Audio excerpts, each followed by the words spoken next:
Hi everyone, এই পর্বে আমরা পোস্ট সম্পর্কে আরও বিস্তারিত জানব। সো চলুন শুরু করা যাক। গত ভিডিওতে আমরা দেখেছিলাম কিভাবে একটি পোস্ট পাবলিশ করতে হয় ওয়ার্ডপ্রেস ওয়েবসাইটে। সো তারই ধারাবাহিকতায় আজকে আমরা তার বিস্তারিত জানব এবং দেখব। একটি পোস্ট পাবলিশ করতে খুব বেশি ফাংশনের প্রয়োজন হয় না, তারপরেও আমরা ফাংশনগুলো জেনে রাখব। সো এই পোস্টটি আমরা গত পর্বে করেছিলাম। সো এই পোস্টের ভিতরে আপনি আরও অনেক কিছু অ্যাড করতে পারবেন। সো অ্যাড করার জন্য এই প্লাস আইকনের উপরে ক্লিক করবেন, দেন এখান থেকে আপনি পেজ ব্রেক দিতে পারবেন। এখানে যদি পেজ ব্রেকে ক্লিক করেন, সো এখানে একটি পেজের ব্রেক হয়ে যাবে। সো এইভাবে আপনি আপনার পোস্টে পেজ ব্রেক দিতে পারবেন। সো আমি এটা রিমুভ করে দিচ্ছি, রিমুভ নাও। দেন এখানে আবার ক্লিক করবেন, দেন এখানে প্যারাগ্রাফ করতে পারবেন, হেডিং করতে পারবেন, লিস্টিং করতে পারবেন, ইমেজ দিতে পারবেন, ফাইল আপলোড করতে পারবেন। আপনার পোস্টে যদি কোনো ফাইল আপলোড করার প্রয়োজন পড়ে তাহলে আপনি এখান থেকে ফাইল চুজ করতে পারেন। দেন এখানে আপলোডে যাবেন।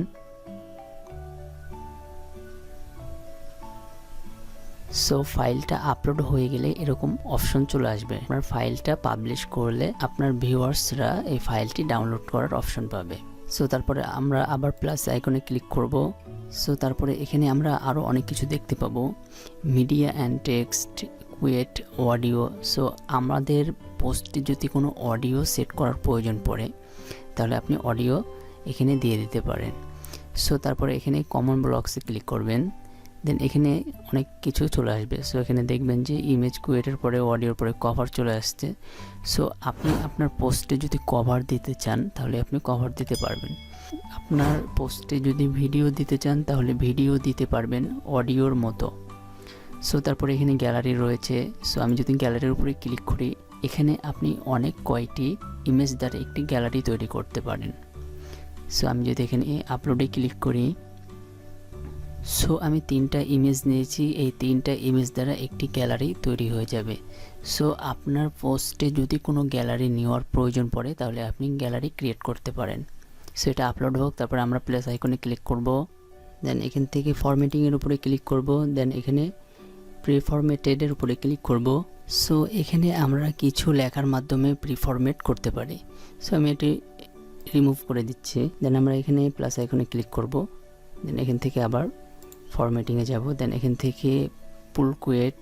সো এখানে যদি আমি ক্লিক করি তাহলে এখান থেকে পুল কুয়েট কি এই জিনিসটা আপনি দেখতে পাবেন, কমা চিহ্নটা বা ডট ডট এই চিহ্নটা দেখতে পাবেন। দেন এখানে যদি আপনি কিছু লিখে দেন, সো এটাই হচ্ছে পুল কুয়েট। সো এটা আপনি বুঝতে পেরেছেন। সো আমি এটা ডিলিট করে দিচ্ছি। দেন এখান থেকে আমরা আবার ফরম্যাটিংয়ে যাব, দেন এখান থেকে আমরা দেখতে পাবো টেবিল। সো আপনি আপনার পোস্টে যদি কোনো টেবিলের প্রয়োজন পড়ে আপনি টেবিল ক্রিয়েট করতে পারেন। সো এখানে কলাম দিয়ে দিতে পারবেন, রো দিয়ে দেবেন। দেন এখানে যদি ক্রিয়েট করেন তাহলে আপনার একটি টেবিল ক্রিয়েট হয়ে যাবে। সো আপনার যেভাবে প্রয়োজন, দেখা যাচ্ছে 2 রো 3 কলাম বা 3 কলাম 2 রো। সো এইভাবে আপনি আপনার টেবিলটি ক্রিয়েট করতে পারেন। সো আমি এটা রিমুভ করে দিচ্ছি, এখানে অপশন দেখাবে। সো এখান থেকে আপনি অপশনগুলো দেখে নেবেন। আমি এটা ডিলিট করে দিচ্ছি। সো তারপরে আমরা আবার প্লাস আইকনে ক্লিক করব, দেন ফরম্যাটিংয়ে যাব। এখানে আপনি কোড করতে পারবেন। সো আপনি দেখা যাচ্ছে HTML, CSS বা জাভাস্ক্রিপ্ট বিষয়গুলো আপনার ওয়েবসাইটের মাধ্যমে আপনি আপনার ভিউয়ার্সদেরকে শেখাচ্ছেন। সো সেই সময় আপনার কোড লিখে শেখাতে হবে। সো এখানে আপনি আপনার কোডগুলো লিখতে পারবেন। এটা আমি রিমুভ করে দিচ্ছি, দেন প্লাস আইকনে ক্লিক করব অ্যান্ড ফরম্যাটিংয়ে যাব।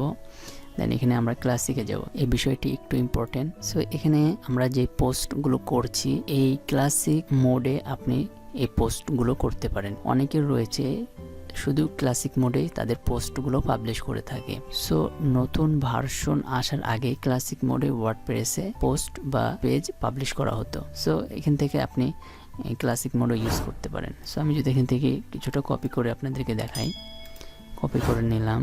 সো এখান থেকে দেখবেন যে এখানে যদি আমি ক্লিক করি বা এন্টার করি, দেখবেন যে এটা কেটে যাবে বা আলাদা লেয়ারে চলে যাবে। সো আমি যদি এই ক্লাসিক মোডে যদি আমি করি তাহলে এটা কাটবে না, এটা একটি স্পেস বা একটি পেজের ভিতরেই থাকবে। সো এটা হচ্ছে সুবিধা ক্লাসিক মোডের। সো অনেকে আছে প্লাগইনের মাধ্যমে জাস্ট ক্লাসিক মোডে ইউজ করে তাদের সুবিধার জন্য, বা তারা ইউজ করতে করতে অভ্যস্ত হয়ে গেছে, এই জন্য ক্লাসিক মোড ইউজ করে। সো এখানে ক্লাসিক মোডের অনেক অপশন রয়েছে যেগুলো আমরা এখানে দেখেছি বা এর আগের ভিডিওতে দেখেছিলাম। সো আপনি এখান থেকে কালার দিতে পারবেন, লিঙ্ক দিতে পারবেন, অ্যালাইন সেন্টার লেফট, তারপর অনেক কিছু করতে পারবেন। এখান থেকে অডিও ভিডিও যুক্ত করতে পারবেন। সো আপনি চাইলে ক্লাসিক মোডে ইউজ করতে পারেন। ফরম্যাটিংয়ে যাব, দেন এখান থেকে আমরা ক্লাসিক দেখলাম, এখান থেকে কাস্টম HTML করতে পারবো। বিষয়টি দেখাচ্ছেন, এই বিষয়টা হয়তো বুঝতে পেরেছেন। তারপরে লেআউট এলিমেন্টসে যাব, তারপরে এখানে কিছু পেজ ব্রেক রয়েছে, মিডিয়া অ্যান্ড টেক্সট রয়েছে, কলামস রয়েছে। এখান থেকে এই কলাম বিষয়টি আপনাদেরকে দেখায়। কলামসে যদি যাই, আমি যদি এখান থেকে কলাম নেই, টু বা এদিকে একটু বেশি, এদিকে একটু কম, তারপরে 3টা সমান সমান। সো এখানে যদি আমি 3টা সমান সমানে নিই, তারপর এখানে তাহলে আপনি 1 কলাম, 2 কলাম, 3 কলামে আপনি আপনার পোস্ট বা ইমেজ এখানে দিতে পারবেন।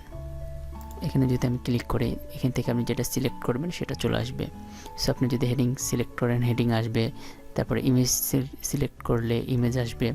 আপনি যেটা দিতে চান এই কলাম অনুযায়ী আপনি এখানে সিলেক্ট করে দিতে পারেন।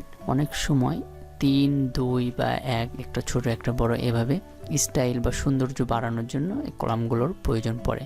আপনি যখন প্রিমিয়াম থিম ইউজ করবেন তখন এই বিষয়গুলো অনেক ভালোভাবে বুঝতে পারবেন। সো তারপরে বেসিক বিষয়গুলো আপনার জেনে রাখা অনেক ভালো। সো তারপরে আমরা প্লাস আইকনে ক্লিক করব, তারপর লেআউট এলিমেন্টসে যাব। দেন এখান থেকে কলামস দেখলাম, মিডিয়া অ্যান্ড টেক্সট দেখেছি, গ্রুপ দেখেছি। এখান থেকে আপনি মোর বাটন যুক্ত করতে পারবেন। তারপর এখান থেকে স্প্রেটর যুক্ত করতে পারবেন, স্পেসার যুক্ত করতে পারবেন, বাটনস যুক্ত করতে পারবেন। আমি যদি এখানে মোড়ে ক্লিক করি তাহলে একটি এখানে মোর বাটন যুক্ত হয়ে যাচ্ছে। এখান থেকে আপনি মোর বাটনের একটি লিঙ্ক দিয়ে দিতে পারবেন, একটি স্টাইল তৈরি হয়ে যাবে। দেখবেন যে অনেক পোস্টে মোর বাটন যুক্ত থাকে। সো আপনি আপনার পোস্টের সৌন্দর্য বাড়ানোর জন্য মোর বাটনটি যুক্ত করতে পারেন। প্লাস আইকনে ক্লিক করার পরে আমরা আবার লেআউটসে চলে যাব। এখান থেকে আমরা স্প্রেটরে যাব। সো এখান থেকে একটি স্প্রেটর স্টাইল চলে আসবে। এখান থেকে যদি আমি যাই ডট স্প্রেটর, তারপরে এখানে ইনলাইন স্প্রেটর, এখানে কয়েক ধরনের স্প্রেটর দেওয়া রয়েছে, আপনারা বিষয়টি একটু দেখে নেবেন। এটা আমি ডিলিট করে দিচ্ছি। দেন প্লাস আইকনে ক্লিক করবেন, লেআউটসে যাবেন, দেন এখান থেকে স্পেসারে যাবেন। সো এখান থেকে আপনি আপনার পেজের স্পেস দিতে পারবেন। এখান থেকে ছোট বড় আপনার যতটুকু স্পেস লাগে। একটি পোস্ট করতে গেলে অনেক সময় স্পেসের প্রয়োজন পড়ে। সো আপনি এখান থেকে এই স্পেসারের মাধ্যমে স্পেস দিতে পারেন। সো এটা থাকে স্পেস। লেআউট এলিমেন্টসে যাব, দেন এখান থেকে বাটন যুক্ত করতে পারবেন। সো বাটন বিষয়টি যদি বুঝতে পেরেছেন, একটি লিঙ্ক দিবেন, দেওয়ার পরে এখান থেকে একটি বাটন যুক্ত করে দেবেন। যদি আমি এখানে লিখি ক্লিক, সো একটি বাটন যুক্ত হয়ে যাবে। এখানে বাটনের ফরম্যাট আপনি এখান থেকে সিলেক্ট করে দিতে পারবেন। এটা আমরা এখন ডিলিট করে দিব, রিমুভ। প্লাস আইকনে ক্লিক করব, লেআউট এলিমেন্টসে যাব। সো আমাদের লেআউটস এলিমেন্টস কমপ্লিট হয়ে গেছে। আমরা উইজেটসে যাব। সো উইজেটসে অনেক অপশন রয়েছে, এখানে RSS রয়েছে, তারপরে সোশ্যাল আইকনস রয়েছে। এখান থেকে আপনি আপনার সোশ্যাল আইকনসগুলো যুক্ত করতে পারবেন। তারপরে এখানে শর্টকাট রয়েছে, আপনি শর্টকাট যুক্ত করতে পারবেন। আর্কাইভ রয়েছে, ক্যালেন্ডার রয়েছে, ক্যাটাগরিজ রয়েছে, লেটেস্ট কমেন্টস রয়েছে, লেটেস্ট পোস্ট রয়েছে, সার্চ রয়েছে, টেক ক্লাউড রয়েছে। সো এই বিষয়গুলো খুব সহজ, আপনারা একটু দেখে নেবেন। সব বিষয়গুলো যদি দেখাতে যায় ভিডিওটা অনেক লং হয়ে যাবে। সো এখানে আমরা ইমবেডসের উপরে ক্লিক করব। সো এখানে আপনি আপনার সোশ্যাল মিডিয়া লিঙ্কগুলো যুক্ত করতে পারবেন, যেমন স্ক্রিনক্যাস্ট, তারপরে embed, Twitter, YouTube, Facebook, Instagram, WordPress, sound cloud, Shopify. So অনেক ধরনের আপনার সোশ্যাল মিডিয়া রয়েছে, যেগুলো আপনি ইউজ করেন সেগুলোর লিঙ্ক এখান থেকে বা ভিডিওগুলো আপনি যুক্ত করে দিতে পারেন। সো আমি যদি এখানে ইউটিউবের উপরে ক্লিক করি, জাস্ট এখানে একটি ইউটিউবের বা আপনার ইউটিউবের লিঙ্ক দিলেই হয়ে যাবে। সো অনেক সময় ইউটিউবের লিঙ্ক দেওয়ার প্রয়োজন পড়ে, অনেক পোস্টের ক্ষেত্রে দেখা যায় ভিডিও দিতে হয়, সেক্ষেত্রে আপনি আপনার ইউটিউবের লিঙ্ক বা আপনার রিলেটেড কারো ইউটিউবের লিঙ্ক দিয়ে দিতে পারেন। সো ফ্রেন্ডস, এই হচ্ছে বিষয়। আপনার বেসিক থিম বা ওয়ার্ডপ্রেসের সাথে যেই থিমগুলো দিবে সেই থিমগুলোর অধিকাংশ থিমেই এই অপশনগুলো থাকে। সো এই অপশনগুলো আপনি কয়েকবার ঘেটে দেখলে আপনি খুব ভালোভাবে শিখে যাবেন। সো আপনি আস্তে আস্তে শিখতে থাকুন, অনেক কিছু শিখে যাবেন। সো ফ্রেন্ডস, ভিডিওটি আজ এই পর্যন্ত। এই ধরনের টিপস অ্যান্ড ট্রিক্স পেতে এই চ্যানেলের সাথেই কানেক্টেড থাকবেন এবং সকলকে এই ভিডিওটি দেখার জন্য অসংখ্য ধন্যবাদ। আসসালামু আলাইকুম।